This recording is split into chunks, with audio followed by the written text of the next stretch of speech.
katatapos lang natin mag CVT cleaning mga kamister. Nagpalit din tayo ng bola. So parang ramdam ko, nahanap ko na yung hinahanap kong RPM.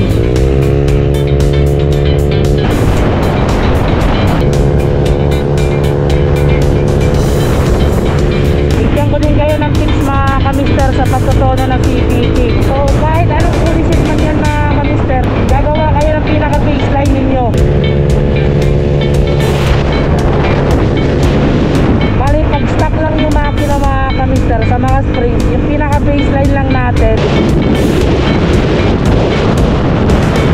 O sa mga sa 150cc above na mga scooter, halimbawa ito click 160, pinaka baseline natin is 1.2 to 1,500.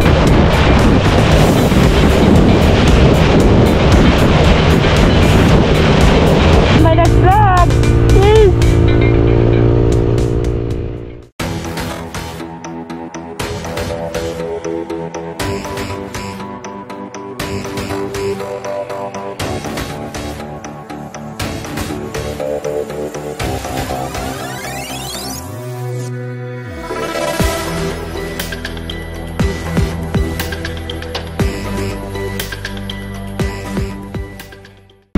So katatapos lang natin mag CVT cleaning mga kamister. Tapos nirekta na lang din natin CVT maintenance.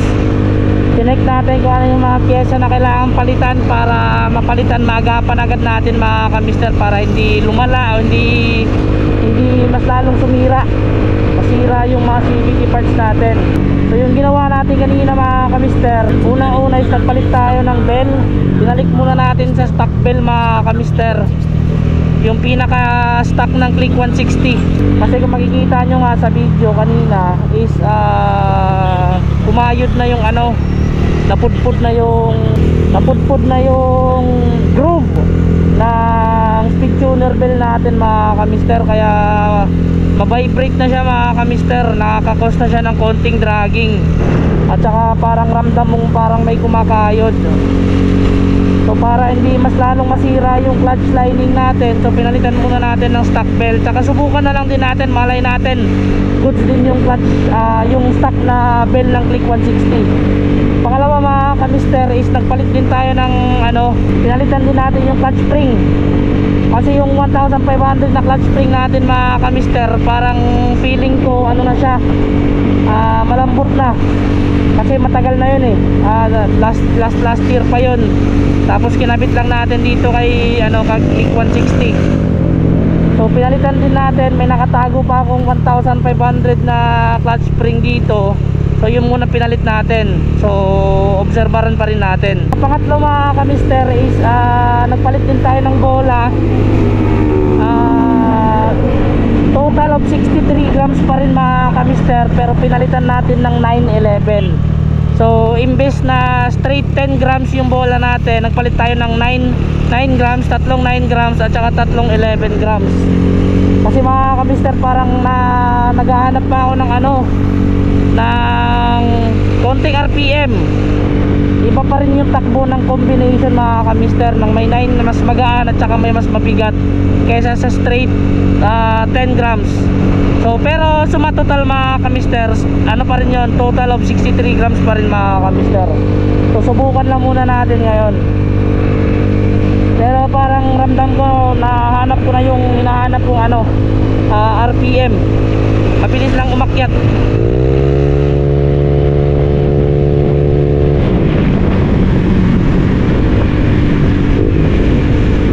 Diba? Swabe lang kamister.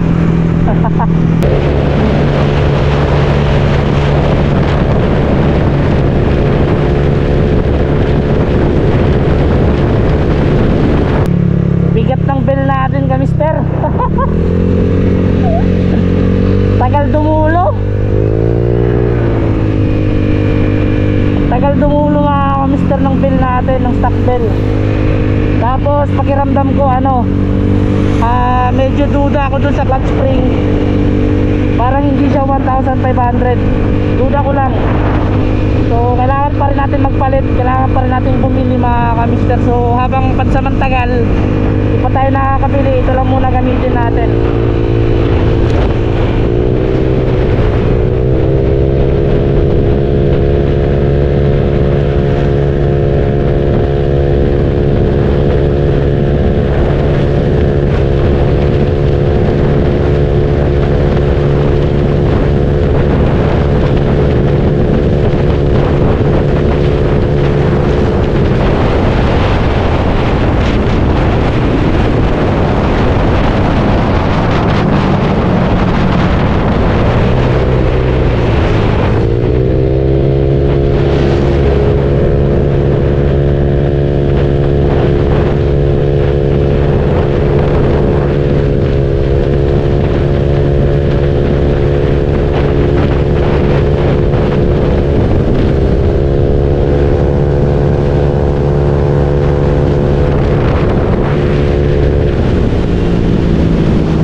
pagtotono ng CVT. Sobrang dali lang magtono ng CVT mga kamister. So sa pagtotono ng CVT mga kamister, halimbawa all stock ka lang, stock lang yung makina mo, wala kang ginalaw, as in stock pa lahat. Tapos magpapalit ka ng panggilid or ng pulley set. So kahit anong pulley set man yan mga kamister, ay papalit ko kung anong brand man yan, okay yan mga kamister. Yan na lang talaga nagkakatalo sa pagtutono. So halimbawa yung pulley set mo is RS8 or HIRC or B-Racing or kahit ano pa yan mga kamister. Bali sa pagtutono mga kamister, gagawa kayo ng pinaka baseline ninyo, okay, mula sa bola at saka sa mga springs. Bali pag stock lang yung makina mga kamister, sa mga springs yung pinaka baseline lang natin is hanggang 1,200. Okay, kung click 125 ka man, click 150 or kahit anong motor, anong scooter, halimbawa kahit Aerox, NMAX o sa mga sa 150cc above na mga scooter, yung pinaka baseline natin, halimbawa ito click 160, pinaka baseline natin is 12 to 1,500. Okay, so 1,200 to 1,500 na RPM na mga springs. So doon po yung pinaka baseline yung mga kamister. Tapos sa bola naman mga kamister, depende sa pulley, depende sa angle. May 13.5, 13.8, may 14.1, 14.0. So kahit anong angle man yan mga kamister, gagawa kayo ng pinaka baseline ninyo sa pagtutono sa bola. So halimbawa yung pinaka baseline nyo sa bola is, halimbawa naka RS8 kayo.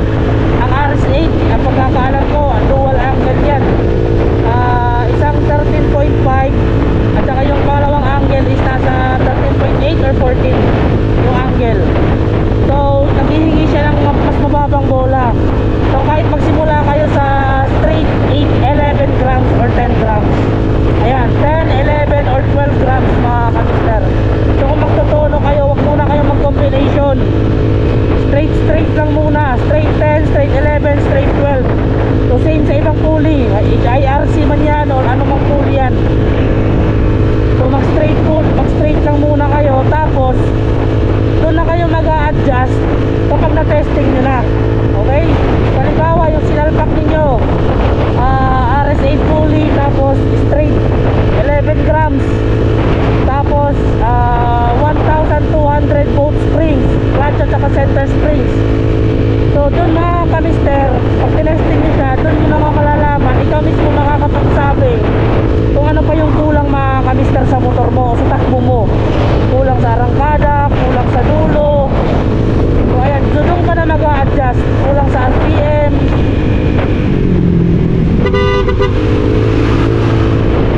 So halimbawa kulang ka sa RPM, so maggaan ka pa ng bola. Okay? Tapos kung sobrang ano naman sa RPM, sobrang taas ng RPM, mas pagbigat ka pa ng bola.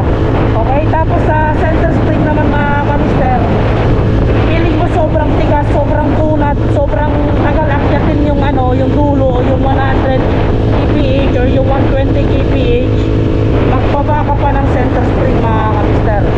Okay? Pero kung sobrang ano naman, sobrang lambot, yung tipong parang ano, ang bilis ng iakyat sa highest gear ratio yung motor mo, magtaas ka ng center spring mga kamister, ng RPM ng center spring.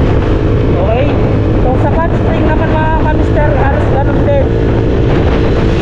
Usually sa clutch spring yung binabasehan ko dyan mga kamister is yung ano, yung RPM, yung tulog ng motor ko. Kapag nasa high RPM na ako, halimbawa kapag nasa sagad na yung throttle ko, tapos parang kulang sa RPM, so doon nasasabi na kailangan ko pang magtaas ng clutch spring.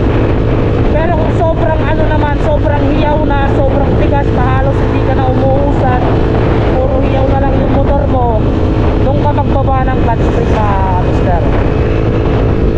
So ayan, so yun, lang yan mga kamister. So disclaimer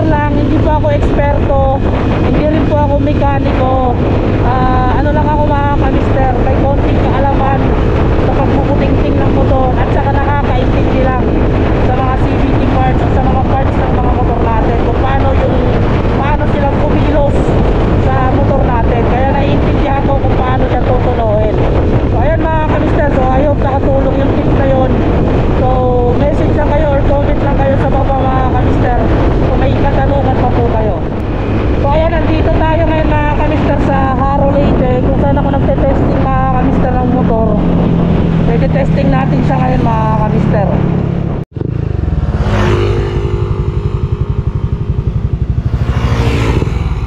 Ayan, let's go, testing natin mga kamister.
Yung nakuha natin mga kamister.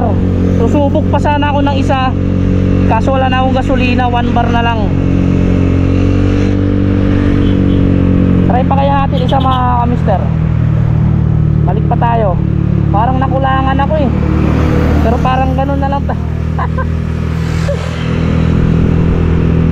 parang yun na lang talaga ang kinaya mga kamister. Lambot ng clutch spring natin eh. Kaya angat pa sana kung ano yung clutch spring natin at saka hindi tayo stock bell. Pero sige, hanggang doon lang muna mga mister.